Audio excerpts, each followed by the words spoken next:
빌립보서의 마지막 부분을 함께 보고 있습니다. 바울은 이 빌립보서에서 특히 오늘 본문에서 온 힘과 정성을 다해서 빌립보 성도들을 축복하고 싶어 했습니다. 왜 그렇게 빌립보 교회를 다른 교회도 마찬가지지만 특별히 이렇게 빌립보 교회를 축복하고 싶어 하는가? 그것에 대한 이유가 오늘 본문에 몇 가지를 우리에게 소개시켜 주고 있음을 보게 됩니다. 목회자가 당연히 교우들을 위해서 축복하고 싶어 하는 마음은 당연할 것입니다. 특별히 어떠한 모습을 보일 때 더더욱 그 믿음의 교우들을 위해서 날마다 강단에서 기도하면서 하나님 이들을 축복하여 주시옵소서, 이들에게 은혜 내려 주시고 이들에게 복을 주시옵소서 하고 기도하는 바는 어느 목회자나 다를 바가 없을 것입니다. 그런데 특별히 더 세심하게 마음이 가서 더 축복 기도를 하는 대상자가 있다라는 거죠. 오늘 빌립보 교회에 그렇게 축복하면서 그 빌립보 교회를 왜 축복하는 바를 그 이유에 대해서 몇 가지를 우리에게 맨 마지막 부분으로서 보여주고 있는 바를 보게 됩니다. 자, 보십시다. 10절 말씀에서 우리에게 들려주시고 계십니다. 내가 주 안에서 크게 기뻐함은, 사도 바울이 주 안에서 크게 기뻐했다라는 겁니다. 빌립보 교회를 생각할 때마다 크게 기뻐하게 되었다라는 겁니다. 자, 이유가 나옵니다. 너희가 나를 생각하던 것이 이제 다시 싹이 나미니. 너희가 나를 생각하던 것이 이제 다시 싹이 났다. 그래서 내가 주 안에서 너희로 인하여서 기뻐한다. 이렇게 말하고 있는 거예요. 이 나를 생각하는 것이 이제 다시 싹이 났다 하면 무슨 말이냐? 빌립보 교회가 처음 설립되었을 때 아직 믿음이 그렇게 성장하지 않았음에도 불구하고 바울이 선교 여행을 계속 해 나가는 데 있어서 뒤에서 물질적으로도 후원하고 또한 기도로도 후원하고 사랑으로도 계속 후원했거든요. 그런데 그 후원이 잠시 중단이 되었습니다. 그런데 어떠한 계기로 다시 사도 바울에 대한 후원과 또한 더불어서 그를 위한 기도와 또한 그에 대한 사랑이 다시 싹이 났다라는 거예요. 그 계기가 무엇이냐? 사도 바울이 지금 감옥에 갇혀 있었어요. 옥중서신이라고 빌립보서를 소개해 드렸습니다. 감옥에 있을 때 성령의 감동에 의하여서 쓰여진 성경이 바로 이 빌립보서입니다. 그렇게 온 사방을 다니면서 복음을 전할 때도 그렇게 후원을 아끼지 않았는데 그 후원이 어느 순간 중단이 되었다가 사도 바울이 감옥에 다시 갇혀 있다라는 소식을 접해 듣고 그에게 다시금 후원하기를 시작하고 그를 위해서 기도하고 그를 위하여서 사랑을 나타내고 있는 거예요. 빌립보 교회는 넉넉한 교회가 아니었어요. 부자 교회가 아니었어요. 요한계시록 2장에 나오는 7교회, 아시아 7교회 가운데 4대 교회처럼 부자인 교회도 있었지만, 그리고 고린도 교회 같은 그런 부자 교회도 있었지만 이 빌립보 교회는 그렇지 못했어요. 물질적으로 그렇게 부유한 사람들이 많지 않았어요. 대부분이 어려운 형편에 있었던 교우들이었어요. 그런데 그런 가운데에서도 사도 바울을 위해서 선교하는 데 있어서 그를 뒤에서 힘이 들까 봐 그를 격려하기 위하여서 그렇게 헌금을 모아서 그를 후원하고 그를 위해서 기도하는 것을 잊지 않았고 그를 위해서 사랑하는 것을 잊지 않았어요. 감옥에 갇히게 되니까 더 마음이 안타까웠던 거예요. 옥바라지 해줄 사람이 없잖아요. 그래서 에바브로디도라는 이 빌립보 지역의 빌립보 교회에 그래도 정말 성실하게 믿음으로 헌신하는 사람이 있었는데 그의 편에 손에 헌금을 쥐어주고 그 먼 길을 가서 바울이 그 옥살이 하고 있는 가운데 그 옥바라지를 하게 하였거든요. 그만큼 주의 종이 복음을 증거하다 어려움을 만났을 때 그렇게 후원하고 격려하고 또한 기도하고 또한 도와주고 또한 그렇게 사랑을 나타내주고 있는 그 모습을 다시 회복한 것이 싹이 났다. 다시 싹이 났다라는 것은 다시 그것이 회복됐다라는 거예요. 사도 바울이 어려운 처지에 있으니까. 그게 너무 기뻤던 거예요. 너무 감사했던 거예요. 얼마나 힘들었겠어요. 그의 지고 있는 복음의 무게가. 감옥에 갇혀 있는 것도 그리고 그 이전에 수많은 고난을 겪은 것도 물질의 풍족함이 있어서 넉넉함으로 먹고 싶은 것을 마음껏 섭취할 수도 있는 그런 상황도 아니었던, 그리고 어느 지역을 가나 환영받지 못하였고 어디를 가나 죽음이 도사리고 있었던 그런 복음의 사역의 연장선이었는데, 그런 그에게도 물론 예수님께서 그와 함께 하시고 그의 백그라운드가 되어 주셨지만 또한 믿음의 교우들이 함께 뒤에서 힘을 보태고 있다라는 것은 힘들어도 힘이 안 들게 된 거예요. 주의 종이 그런 거예요. 사역자가 그런 거고요. 목회자가 그런 거예요. 아무리 힘든 상황에 처해 있어도 예수님이 함께 계시다라는 것은 당연히 믿고 있지만 성도들도 옆에서 함께 힘을 돋아주고 격려해주고 기도해주고 때로는 후원도 해주고 사랑을 나타내줄 때 그 힘든 것을 이겨낼 수가 있고 그 힘든 게 아닌 것으로 알게 되는 거예요. 그렇지 않으면 그 상황이 얼마나 힘들겠어요. 여러분, 감옥이라고 하면 요즘처럼 이렇게 인권이 향상이 되어서 감옥조차도 환경이 예전보단 열악하지 않아서 참 지낼만 하다라는 그런 이야기까지도 할 정도의 그런 인권 향상으로 환경이 좋아졌지만 옛날에는 그렇지 못했어요. 특별히 이 2000년 전에는 감옥이라고 하면은 그냥 뻘이에요, 뻘. 그 바닥이 지하 감옥으로 온갖 습기에 무릉동해와 같은 곳에, 그런 곳에서 몸을 누일 수가 있겠습니까? 한번 편히 잠을 잘 수나 있겠습니까? 음식이라도 제대로 공급해 주는 줄 알아요? 무엇 때문에 그가 그렇게 고난을 겪어야 합니까?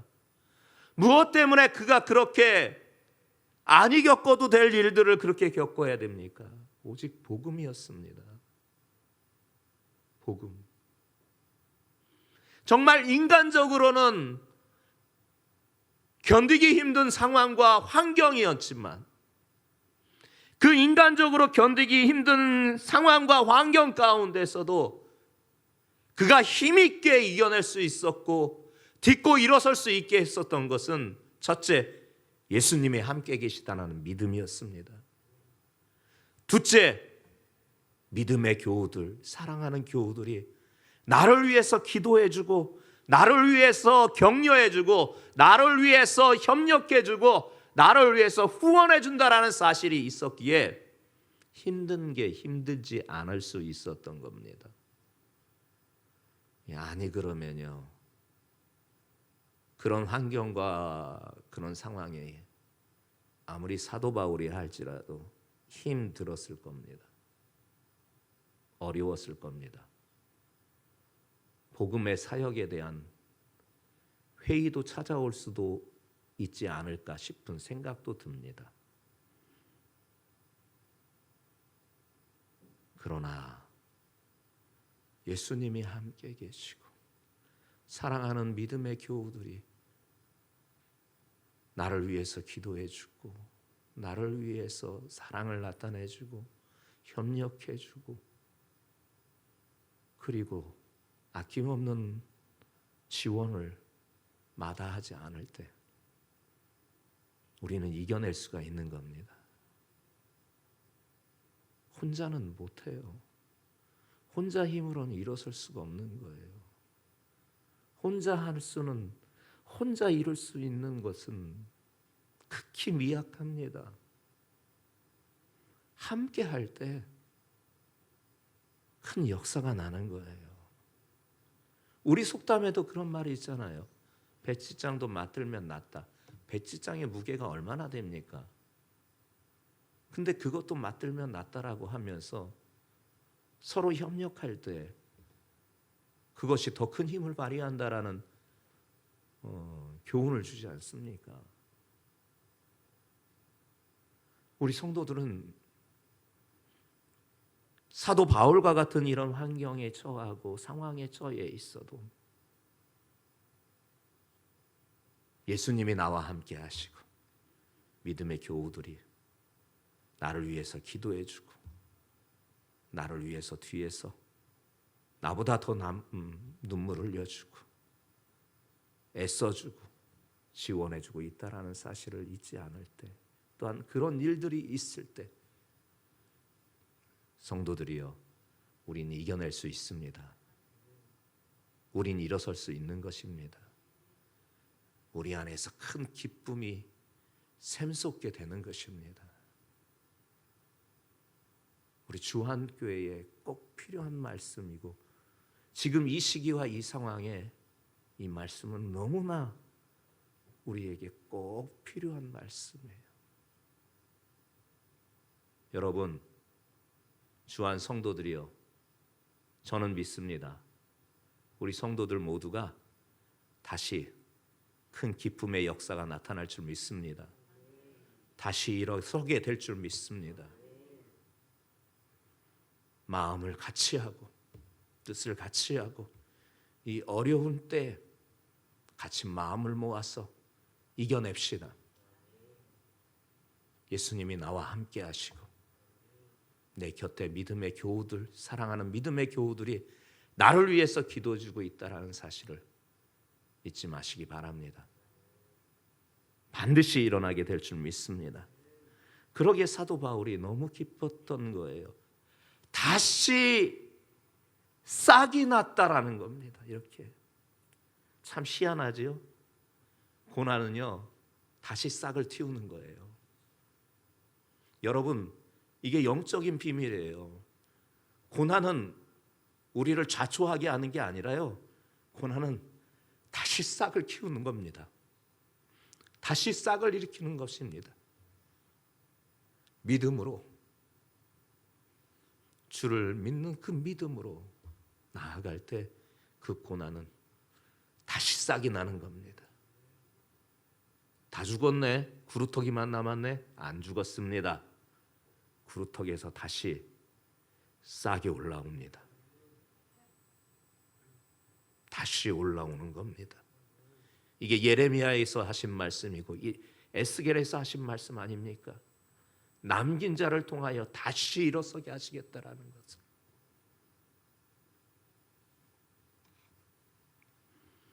이하 말씀하고 있습니다. 너희가 또한 이를 위하여 생각은 하였으나 기회가 없었느니라. 마음은 있었다라는 거예요. 잠시 중단되었었던 초기에 복음을 전하였을 때 초창기에 믿음이 그렇게 있지도 않은 막 교회가 설립되었을 때에도 그렇게 후원을 아끼지 않았다가 잠시 무슨 일 때문인지는 정확하게 나와 있지는 않지만 그게 지속이 되지 않았습니다. 그러다가 다시 싹이 났잖아요. 그런데 사실 이 빌립보 성도들 마음에는 한켠에 항상 그런 마음이 있었다라는 거예요. 주의 종을 도와야지. 주의 종일 도와야지. 복음을 위해서 살아야지. 주의 종을 하는데 협력해야지 하는 마음이 항상 있었다라는 거예요. 그게 행동으로 나타나지 않았을 뿐 사도 바울이 감옥에 갇히는 상황이 되니까 그 가졌던 마음이 이제 다시 행동으로 나타나게 된 거예요. 나는 우리 성도들도 마찬가지라 믿습니다. 마음은 다 같아서 복음을 위해서 살아야지. 주의 종과 함께 복음을 위해서 또한 교회를 세우는 데 협력해야지 하는 마음은 다 가지고 계신 줄 압니다. 이 어려움 만났을 때 이때가 싹이 나는 거예요. 그게 다시 일어설 수 있는 힘이 되는 겁니다.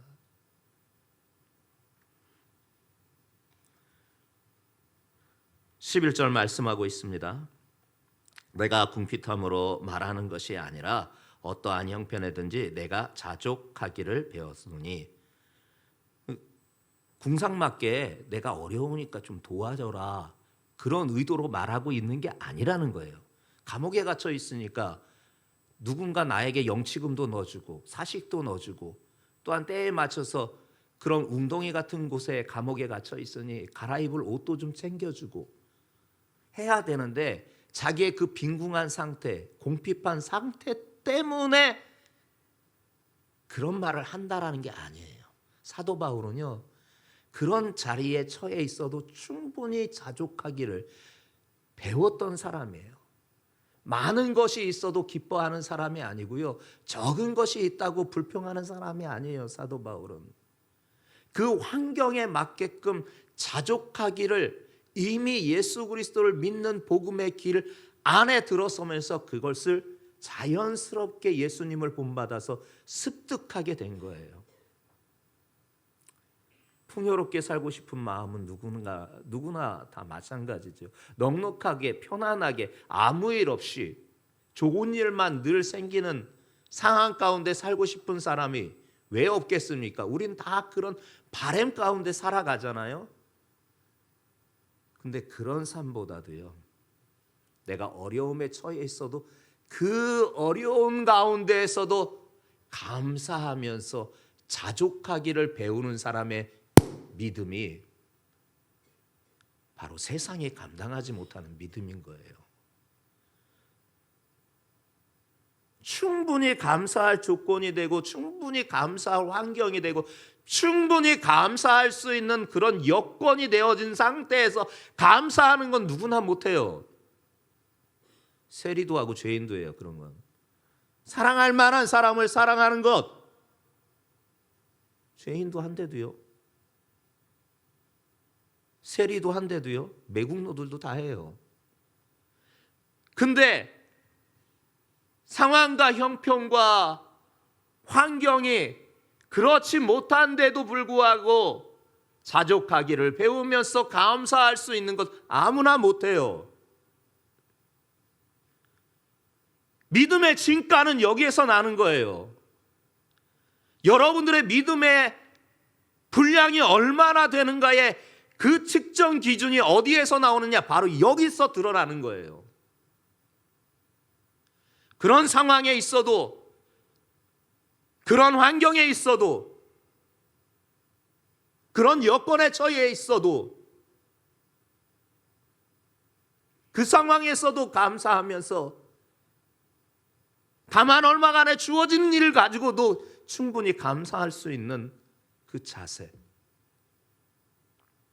이게 정말 여러분들의 믿음의 수준이 얼마나 되는지를 알게 해주는 것입니다. 감사할 조건에서 감사한다고요?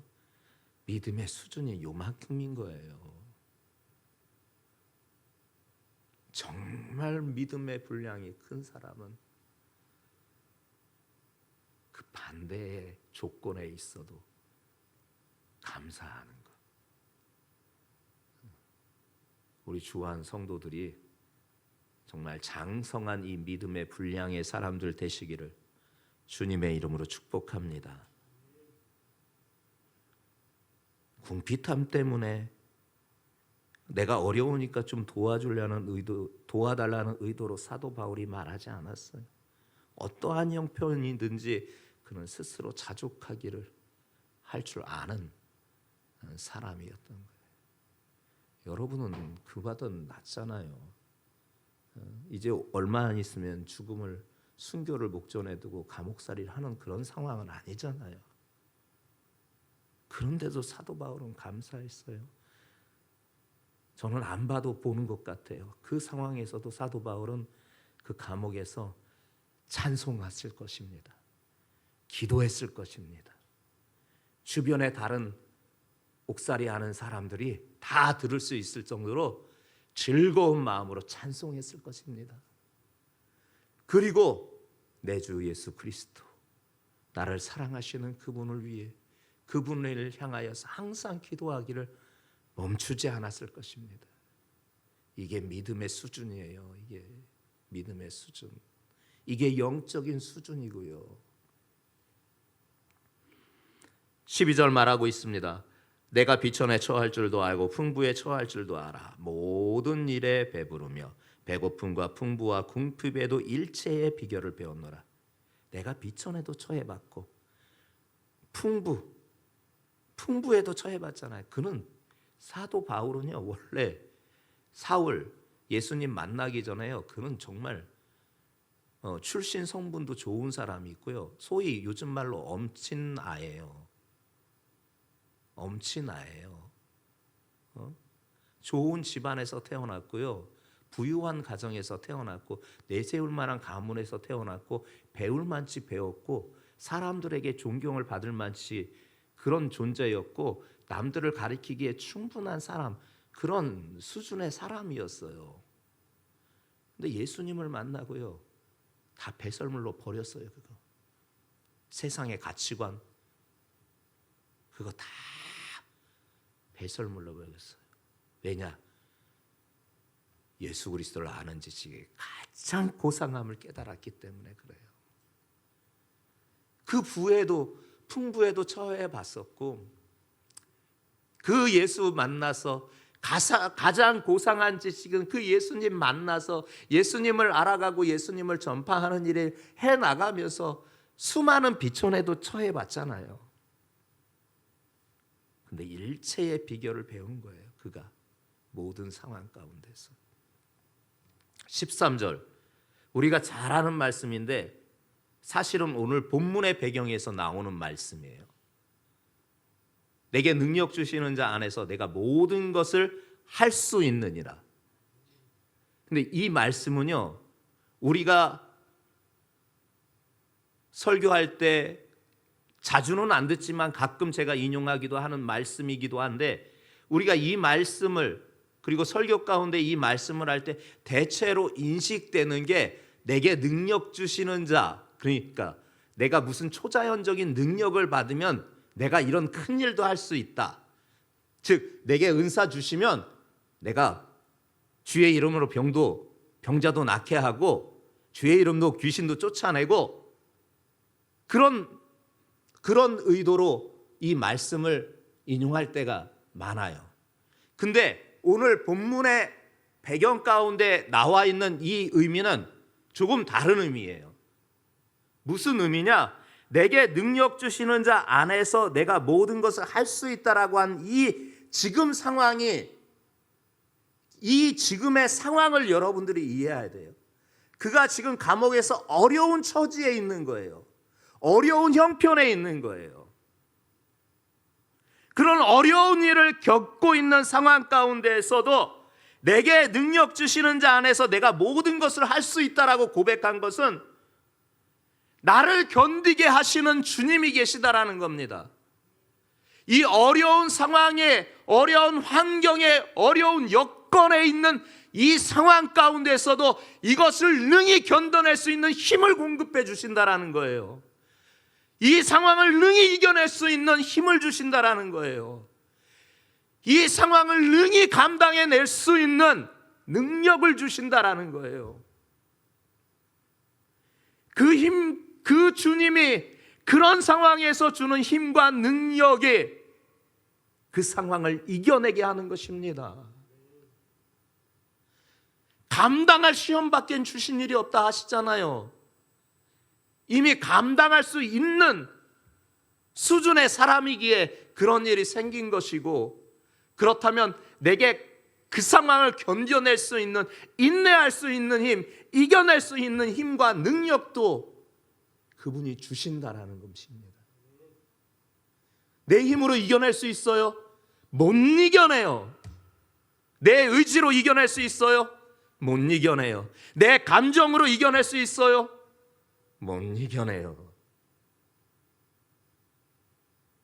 도망가고 싶어요. 이 상황에서 벗어나고 싶어요. 내 마음과 의지는요. 근데 주님이 그런 상황, 그런 환경, 그런 여건에 처해 있어도 그분이 내게 견딜 수 있는 인내의 힘과 능력을 주시는 거예요. 예수님 십자가 보십시다. 골고다 언덕 올라가실 때의 그 모습을 우린 실질로 보진 못하였지만 그 모습을 한번 연상해 보십시다. 아니, 하늘 보자 하나님 되신 그분이, 창조주 되신 그분이 그저 당신께서 만드신 존재, 피조물 가운데서 아주 미약한 존재에 지나지 않는 사람의 모습으로 와서 이 땅의 출생부터도 말구유에서, 구유에서 태어났다라는 게 이게 도대체 무슨 말입니까? 여러분, 구유에서 태어난 사람이 있습니까? 짐승이 염을 먹는 통에서 아무리 자식이 태어나도요, 그런 곳에서 태어나진 않잖아요. 아무리 준비가 안 된 장소라 할지라도요, 염을 통에다 애를 낳는 경우는 없잖아요. 그 창조주 되신 하나님이 당신이 직접 만드신 피조물 가운데에서도 하나에 지나지 않는 인간의 모습으로 이 땅에 오셨다라는 것은 그분의 낮아지심이에요. 낮아지심. 다 내려놓으심이에요. 하늘 보좌를 내려놓으심이고 낮아지심이에요. 그 고난의 길을 걸으셨던 거예요. 그래서 십자가 생각하면 주님이 주시는 힘이 오는 것입니다.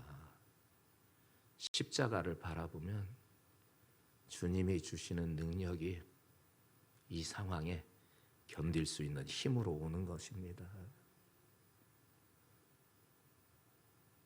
솔직한 심정 아닙니까? 도망가고 이탈하고 싶은 게,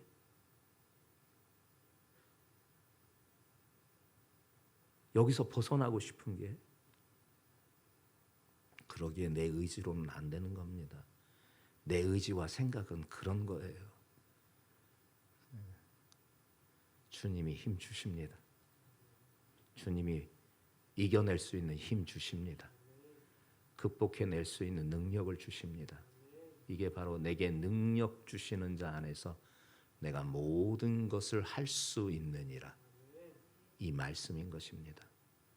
초자연적인 능력을 받아서 은사를 입어서 그 은사로 병도 고치고 귀신도 쫓아내고 이것을 말하는 게 사실은 아니라 바로 어려운 상황에 이겨낼 수 있는 힘, 능력, 그걸 주님이 주신다라는 거예요.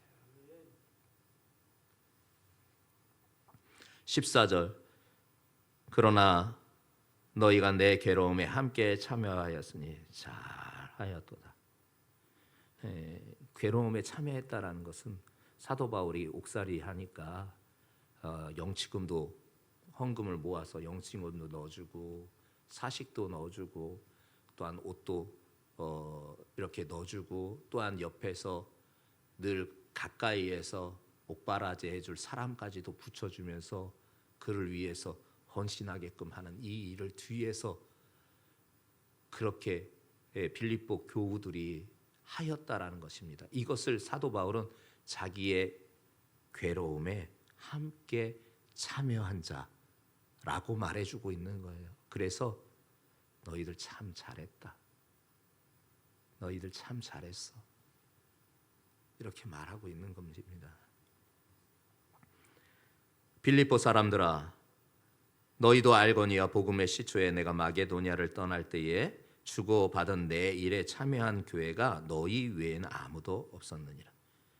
참, 이 사도 바울이 복음의 시초 때, 그러니까 복음을 전하는 초기 때 그렇게 사도 바울을 선교 여행 다니면서 도와준 교회가요. 아니, 도와줬다라는 표현을 쓰지 마셔요. 복음에 함께 협력했던 교회가요. 이 빌립보 교회뿐이었어요. 그 당시에. 이후에는 다른 교회도 이 빌립보 교회의 영향을 받아서 자신들도 헌금을 내서 복음에 협력했습니다. 우리가 도와줬다라는 말을 쓰면 안 돼요. 함께 복음의 일은 협력해 나가는 것이죠. 아예 제가 도와줄게요. 그건 내가 하는 거잖아요. 협력하는 거예요. 주의 일에 협력하는 거. 근데 이 복음의 시초, 즉 초기에 사도 바울이 그렇게 할 때는 이 빌립보 교회 하나만 그렇게 했었어요. 근데 이렇게 빌립보 교회가 이런 일을 한다 하는 이야기를 다른 지역의 교회들에게까지도 소문이 나서, 야, 우리들도 복음을 전하는 이렇게 사역자들을 위해서 헌금을 해서 그들을 뒤에서 도와주자. 그래서 복음이 편만하게 증거될 수 있게 우리가 뒤에서 협력하자 하는 그런 계기가 되게 된 교회가 이 빌립보 교회예요. 즉 선한 영향력을 준 교회예요. 이 빌립보 교회는. 그렇기 때문에 사도 바울이 참 기쁨으로 축복하는 교회가 바로 이 교회였던 거예요. 어느 교회가 됐든 어느 교회에게 됐든 간에 우리는 선한 영향력을 줄 수 있는 우리 주안교회 또한 믿음의 교우들 되시기를 주님의 이름으로 축복합니다. 아, 나도 교회 다니는데 저 주안성도 저 분처럼, 저 권사님처럼, 저 집사님처럼 나도 예수 믿어야 되겠다. 지금까지 내가 해왔던 신앙생활이 너무 안일하게 했구나. 나도 신앙생활 잘해야 되겠다. 저분 보니까.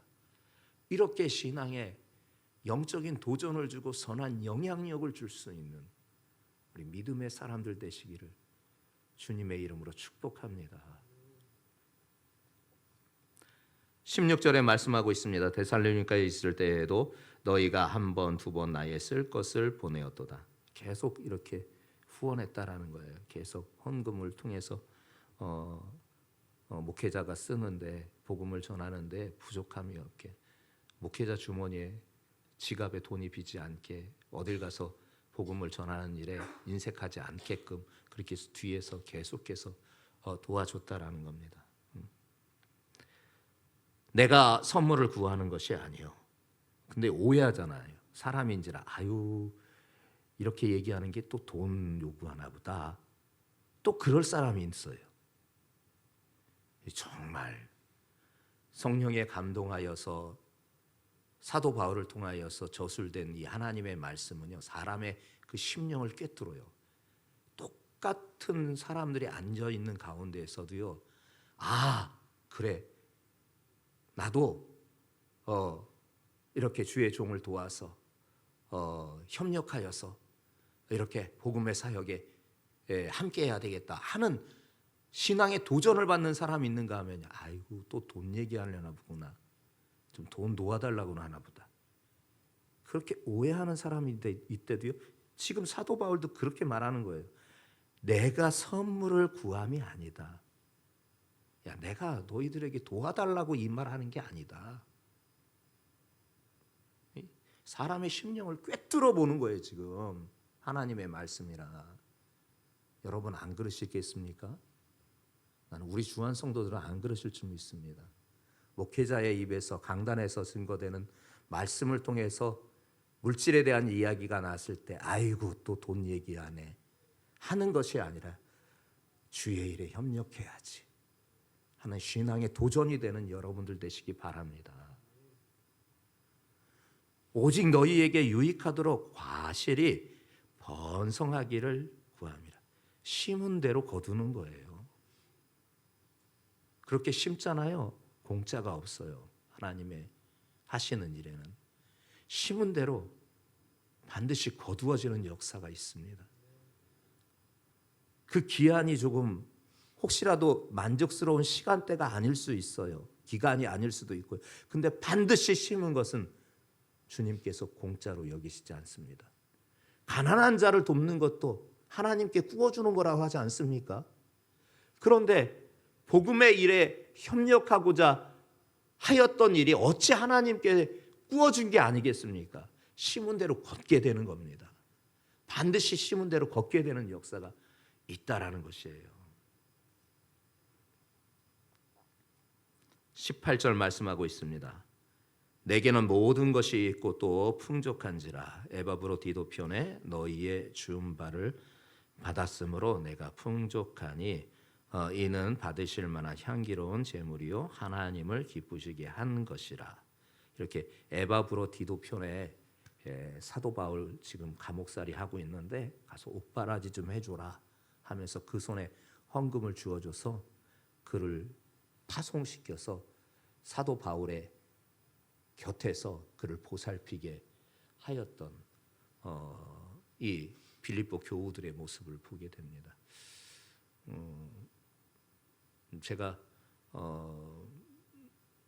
웬만하면 강단에서 누구 개인적인 감사한 마음이 있어도 격려차 뭐 이렇게 참 고맙다라고 얘기를 잘 안 하잖아요. 근데 사실은 되게 고마워요. 내가 개인적으로는 하지만은 이 공석에서는 얘기를 잘 안 해요. 제가 오늘도 오전에 한 집사님과 뭐 일을 해야 돼서 하는데 참 제가 늘 미안한 마음이 있어요. 그런데 항상 그렇게 마다하지 않고 와서 하실 때마다 제가 참 감사한 마음을 가지고 있어요. 그렇게 지금 에바브로도 지금 사도 바울에게 보내었을 때 사도 바울이 에바브로디도 때문에 얼마나 감사했는지 몰라요. 혼자 어떻게 옥살이 살아요. 근데 누가 도와줘야지 옆에서. 이렇게 주의 종이 목회자가 어려움을 겪고 있는데 돕는 자가 옆에 붙어 있어야죠. 있어야지. 그래야지 힘이 되죠.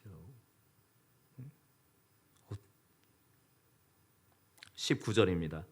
나의 하나님이 그리스도 예수 안에서 영광 가운데 그 풍성한 대로 너희 모든 쓸 것을 채우시리라. 하나님께서 채워주신다라는 거예요.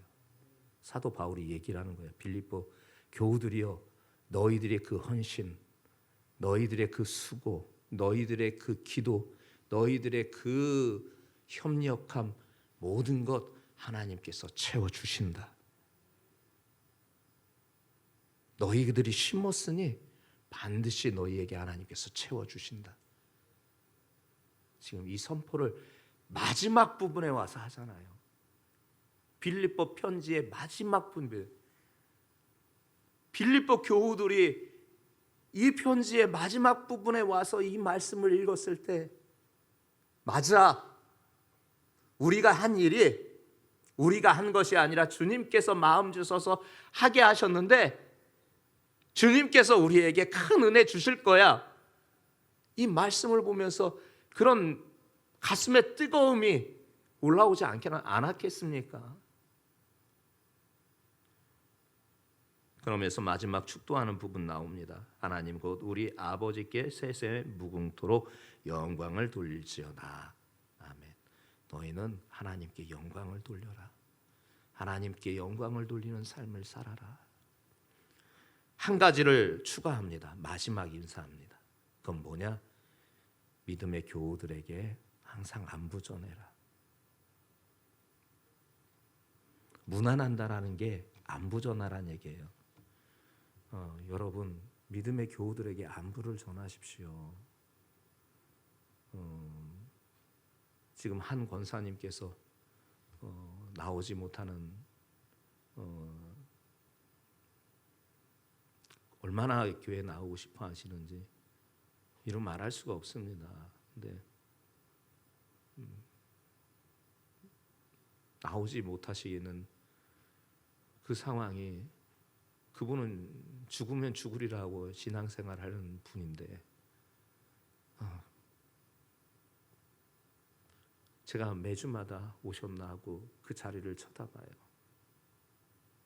주일날만 되면, 예배드릴 때면 오셨나. 어느 날은 전날 집에서 나와서 밤에 교회에서 철야하고 예배를 드리시고 주일 성수를 하고 그렇게 돌아가시는 모습도 몇 차례 보기도 하였는데, 그렇게 믿음의 교우들, 은혜 보이지 않는 믿음의 교우들을 여러분 안부를 전해주셔요. 안부를 물어주셔요. 그게 성도의 사랑 아닙니까? 그게 성도의 교제 아닙니까? 왔는지 갔는지 있었는지 없었는지, 이 나 몰라라는 남보다 못하잖아요. 그러면 아니, 신앙의 공동체 안에 같은 믿음의 교우라며요. 근데 얼마나 신경을 안 쓰는지, 인사도 안 할 뿐더러 왔는지 안 왔는지도 관심도 없고 한다면 그게 무슨 믿음의 공동체 안에 사랑의 공동체겠습니까? 마지막 당부로 11절부터 21절부터 22절에 그렇게 문안하라고, 서로가 서로에게 안부 전하라고. 권사님 괜찮으시죠? 집사님 괜찮으시죠? 안부 전하라고. 마지막으로 그렇게 말하고, 이게 성도의 교제예요. 성도의 관심이고요. 내 상황이 힘들다고 남이 안 보이면 안 돼요. 내 상황도 힘이 들지만 상대도 힘이 든 상황에 있는 그 믿음의 교우를 보면 서로가 격려하면서 안부를 전하면서 잘 될 거예요, 권사님, 집사님 잘 될 거예요 하면서 서로 안부 전할 때 얼마나 큰 힘이 돼요. 예수님이 함께 계셔요. 염려하지 마세요. 기도하고 있어요. 성도에게, 성도가 전하는 이 안부만치 큰 위로가 되고 힘이 되는 게 어디 있겠습니까? 나 몰라라 하지 좀 마세요. 나 몰라라 하지 좀. 새 교우들 와도 마찬가지입니다. 요새 새 교우들이 이렇게 교회에 등록도 하고, 또 등록은 미루고 계시지만 출석도 계속 하시는 분들도 계시잖아요. 먼저 가서 손을 내밀고 따뜻하게 맞아주세요. 21절, 22절 마지막 말씀 읽으며 마무리하겠습니다. 그리스도 예수 안에 있는 성도에게 각각 문안하라. 안부하라는 겁니다. 각각 안부를 전해라. 나와 함께 있는 형제들이 너희에게도 안부를 묻는다. 모든 성도들이 너희에게 문안한다. 특별히 가이사 집 사람 중 몇 사람이니라 하면서 특별히 한 가정의 집 식구들을 위해서 특별히 더 신경 써서 안부를 전하라고 지금 얘기하고 있잖아요. 성도들이여, 이럴 때 교회가, 우리 신앙 공동체가 세상의 세파의 가운데에서도 살맛 나는 믿음의 공동체 되지 않겠습니까? 사랑의 공동체 되지 않겠습니까? 그렇게 다시 단단해지는 우리 성도들, 우리 교회 되시기를 주님의 이름으로 축복합니다. 전능하신 하나님, 거룩하신 내 아버지요, 빌립보 교회에게 주셨던 사랑의 편지가 오늘 우리 주한 성도들 손에 사랑의 편지로 배달되어 우리에게 보여진 바 되고 들려진 바 되고 주의 뜻을 밝혀주시니 고맙고 감사합니다. 그 말씀을 마음 깊이 새기어서 순종의 삶을 이루어 나가고 어려운 가운데 처해 있어도 이 믿음의 신앙 주안 공동체가 많은 사람들에게 도리어 선한 영향을 줄 수 있는 우리 믿음의 교우들 되게 주님 인도하여 주시고, 아버지 결국 잘 될 것입니다. 결국 일어서게 될 것을 주님 믿습니다. 역사 내어 주시옵소서. 예수님의 이름으로 기도합니다. 아멘.